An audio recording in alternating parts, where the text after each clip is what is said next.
যেতে যেতে উনি পয়সা ফেলে দিয়েছেন। এখন আমরা খুঁজতে যাচ্ছি, আর যেখানে পয়সা পড়েছে সেখানে দাঁড়াতে বলেছি পলুকে, ও 1 কিলোমিটার আগে গিয়ে দাঁড়িয়ে। তো অনেক দিন বাদে আমরা আবার একসাথে বেরিয়ে পড়েছি তিনজনে ঘুরতে। আর শুরুতেই দেখো আমার টাকা কোথায় পড়ে গেছে আমি খুঁজেই পাচ্ছি না, পুরো রাস্তা খুঁজলাম বাট পেলাম না।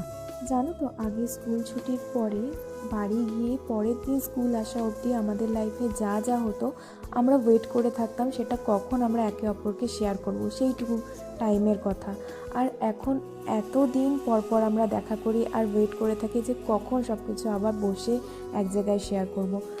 আর তখন আমরা এটাই ভাবতাম কবে আমরা অনেক বড় হব আর আরও বেশি করে টাইম স্পেন্ড করতে পারবো, আরও অনেক বেশি করে গল্প করতে পারবো, ঘুরতে পারবো। কিন্তু এখন মনে হয় যে না, সেই টাইমগুলোই অনেক ভালো ছিল। তো আমরা তিনজনে অনেকক্ষণ টাইম স্পেন্ড করে লাস্টে চলে এসেছিলাম একটু দিশার বাড়ি, দিশার সাথে দেখা করতে।